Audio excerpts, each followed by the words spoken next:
Halo semuanya, selamat datang di video pertama gue. Pada video kali ini, gue akan membahas alur cerita anime Shingeki no Kyojin atau dikenal juga sebagai Attack on Titan. Anime ini sudah rilis sejak tahun 2013 dan merupakan adaptasi dari manga berjudul sama yang dibuat oleh Hajime Isayama Sensei.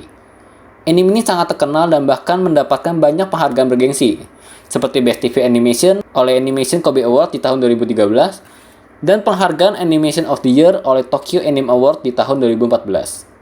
Nah, tanpa berlama-lama lagi, mari kita langsung mulai saja pembahasannya ya. Anime ini berkisah tentang dunia yang mengalami ancaman dari makhluk berukuran raksasa bernama Titan. Hal ini membuat umat manusia hampir punah dan akhirnya mereka membangun 3 dinding, yaitu Wall Maria, Wall Rose, dan Wall China, agar mereka dapat terus melanjutkan hidup. Kedamaian yang berhasil dicapai itu pun terus berlanjut hingga 1 abad lamanya. Kisah anime ini dibuka dengan sebuah peristiwa penting yang mengubah hidup sang tokoh utama, yaitu Eren Yeager, di mana tembok yang telah melindungi manusia selama 100 tahun runtuh dan umat manusia kembali diserang oleh Titan. Cerita pun kembali ke beberapa saat sebelum peristiwa itu terjadi. Eren yang sedang tertidur dibangunkan oleh teman masa kecilnya, yaitu Mikasa. Eren yang masih setengah tidur melindur tidak jelas dan setelah meneteskan air mata. Mengapa Eren menangis? Misteri ini akan terjawab suatu hari nanti. Kemudian, Eren dan Mikasa pergi ke kota dan di sana bertemu dengan kenalan mereka, yaitu Hannes, yang merupakan anggota militer dan sedang bertugas menjaga dinding. Namun, Eren merasa kesal melihat Hannes dan teman-temannya yang justru hanya mabuk-mabukan saja. Eren berteriak, "Bagaimana jika tiba-tiba muncul keadaan darurat? Seperti jika tiba-tiba Titan menyerang kota." Perdebatan mereka kemudian berhenti setelah mendengarkan bel yang menandakan kembalinya Survey Corps, suatu divisi militer yang berfokus pada ekspedisi di luar dinding. Eren yang sangat mengidolakan Survey Corps segera berlari untuk melihat mereka, tetapi yang dia saksikan adalah penampakan mengerikan, di mana para anggota Survey Corps tersebut babak belur dan bahkan ada yang kehilangan nyawanya. Setelah itu, Eren dan Mikasa pun pulang ke rumah dan bertemu dengan orang tua Eren. Oh iya, Mikasa sendiri sebetulnya adalah seorang anak yatim piatu yang diasuh oleh orang tua Eren, karena orang tua Mikasa meninggal akibat usaha penculikan manusia di masa lalu. Tiba-tiba, Mikasa mengadu bahwa Eren akan bergabung dengan Survey Corps. Sontak, ibu Eren pun marah dan memaksa Eren untuk mengubah pikirannya. Namun, berbeda dengan sang ayah yang bertanya, "Mengapa kamu mau pergi ke dunia luar?" Eren pun menjawab bahwa dia tidak ingin menghabiskan hidupnya di dalam dinding sambil mengabaikan apa yang terjadi di dunia luar. Eren juga mengatakan bahwa jika tidak ada orang yang melanjutkan, maka pengorbanan mereka yang sudah mati akan menjadi sia-sia. Ayah Eren pun beranjak dari tempatnya untuk berangkat kerja dan mengatakan kepada Eren bahwa dia akan menunjukkan basement yang selama ini dirahasiakan. Kira-kira apa ya isi basement tersebut? Ibu Eren tetap menentang, tetapi Eren tetap ngotot dan pergi dari rumahnya. Eren kemudian bertemu dengan sekelompok anak yang sedang membuli temannya, yaitu Armin.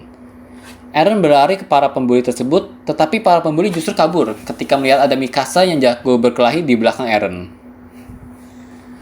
Setelah itu, Eren, Armin, dan Mikasa duduk di samping sungai dan mengobrol tentang nasib manusia. Wow, masih kecil tapi pikiran sudah dewasa sekali ya.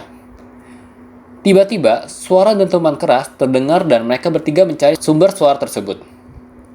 Ternyata, sumber suara tersebut bukanlah gempa bumi ataupun bom, melainkan suara gerbang yang jebol setelah ditendang oleh Titan berukuran sangat besar. Bagi informasi, tinggi dinding adalah sekitar 50 meter, sedangkan Titan yang menendang dinding tersebut sangat besar hingga kepalanya bisa nongol terlihat dari dinding. Akibat dari kejadian ini, Eren kehilangan ibunya yang dimakan Titan. Ayah Eren pun menghilang entah kemana, dan kota tempat tinggal Eren pun juga menghilang. Sejak inilah kisah balas dendam Eren dimulai. Eren bersumpah bahwa dia akan menghabisi seluruh Titan di muka bumi ini.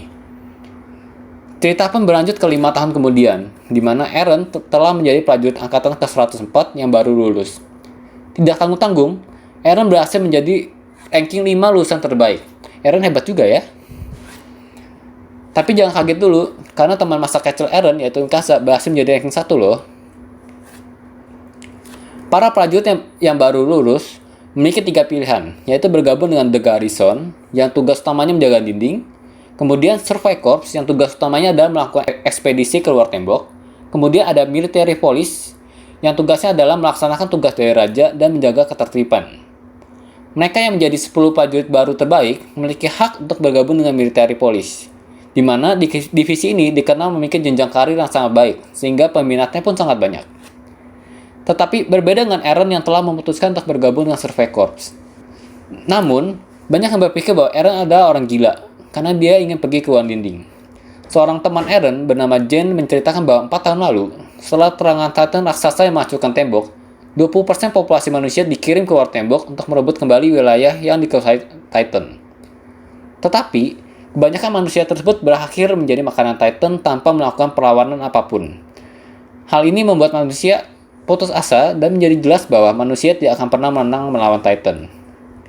Berbeda dengan Eren yang tetap ngotot dan bermimpi untuk menghabisi seluruh Titan dari dunia ini. Pagi hari pun datang dan Eren bercengkrama dengan beberapa temannya di atas dinding. Eren diberitahu bahwa setelah pidatonya, beberapa prajurit baru banyak yang tertarik untuk bergabung dengan Survey Corps. Saat sedang asik bercanda ria, tiba-tiba Titan raksasa atau disebutnya Colossal Titan muncul tepat di belakang Eren dan membuat Eren serta teman-temannya terhempas dari dinding akibat tekanan udara. Colossal Titan yang sama persis dengan 5 tahun yang lalu kembali dan langsung menghancurkan gerbang untuk mengundang Titan-Titan lain masuk ke dalam kota. Eren yang memiliki dendam kesumat dengan sang Colossal Titan langsung bertindak dan menyerang si Colossal Titan. Tapi aneh, Colossal Titan tersebut pun tiba-tiba menghilang begitu saja. Eren bersama teman-temannya pun kembali ke markas dan menerima tugas untuk berkontribusi melindungi kota.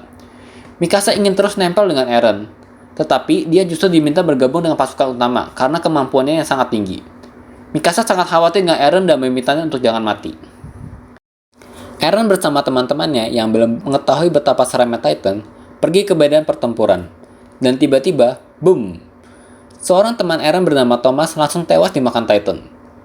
Eren yang emosi langsung menerjang dan tiba-tiba kakinya pun langsung dimakan oleh Titan juga. Sedangkan teman-temannya yang lain tewas dimakan Titan, kecuali Armin yang berhasil diselamatkan Eren di titik-titik terakhir sebelum tewas dimakan oleh Titan. Skin pun berganti ke gerbang menuju bagian dalam dinding, di mana ada seorang pria tamak yang menghambat proses evakuasi karena barang bawaannya yang terlalu besar. Saat kericuan di depan gerbang terjadi, satu Titan berlari kencang ke arah kerumunan tersebut dan para prajurit Eren tidak dapat mengejarnya. Tiba-tiba, Mikasa datang dari belakang dengan cepat dan langsung membunuh Titan tersebut dengan sekali serangan.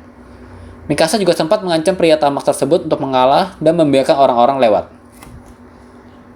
Pertempuran terus terjadi dan Mikasa mendapatkan kabar dari Armin bahwa Eren sudah mati. Mikasa berusaha tegar, tapi dia justru bertindak sembrono dan hampir dimakan Titan. Saat hampir dimakan Titan, Mikasa diselamatkan oleh Titan lain. Semua orang yang melihatnya pun bingung karena hal ini pertama kali terjadi. Armin tiba-tiba memiliki ide bagus untuk memancing Titan aneh tersebut ke kerumunan Titan lain dan hal itu berhasil menyelamatkan banyak orang. Saat Titan aneh itu kehabisan tenaga, hal yang mengagetkan pun terjadi. Eren keluar dari tubuh Titan tersebut. Bukannya dianggap sebagai pahlawan, Eren justru dianggap sebagai ancaman dan hampir saja dibunuh. Namun, untungnya muncul Komandan Pixis yang menenangkan para prajurit. Komandan Pixis pun mengajak bicara Eren, Mikasa, dan Armin. Komandan Pixis bertanya kepada Armin, apakah ada cara untuk memanfaatkan kekuatan Titan untuk menutup lubang? Armin yang berotak cemerlang memiliki ide untuk menggunakan kekuatan Titan Iron untuk mengangkut batu raksasa di dekat gerbang dan menggunakannya untuk menutup gerbang. Ide tersebut pun diterima oleh Komandan Pixis dan dia langsung bertanya kepada Eren, bisakah kamu menutup lubang tersebut? Dengan tegas, Eren menjawab, aku akan menutup lubang tersebut apapun yang terjadi. Di saat bersamaan, terjadi kericuhan dan perdebatan di antara para prajurit yang sudah putus asa dengan kondisi. Banyak prajurit yang ingin kabur dari tempat tersebut, meski harus melawan perintah atasan dan melakukan pemberontakan. Beruntung sebelum semua itu terjadi, Komandan Pixis muncul di hadapan mereka dengan harapan baru, yaitu Eren. Komandan Pixis memiliki rencana untuk memancing para Titan ke dekat dinding, dan pada saat itu terjadi, Eren akan berubah menjadi Titan dan menutup lubang di tembok. Strategi ini tidak mengharuskan prajurit untuk menyerang Titan, karena mereka cukup menunggu di dekat tembok saja. Strategi tersebut pun dijalankan dan berhasil, meski Eren sempat mengamuk dan bayarannya adalah nyawa banyak prajurit. Setelah Eren berhasil dan dia kelelahan, tiba-tiba muncul prajurit terkuat, yaitu Levi, yang langsung membantai para Titan yang mengincar Eren. Levi bertanya kepada Eren untuk menjelaskan pada dia, apa yang sebetulnya terjadi saat ini. Kejadian hari itu pun menjadi hari bersejarah di mana umat manusia berhasil menang dari Titan untuk pertama kalinya. Setelah kemenangan pertama umat manusia ini, apa yang akan terjadi selanjutnya? Akan kami bahas di video kami selanjutnya ya.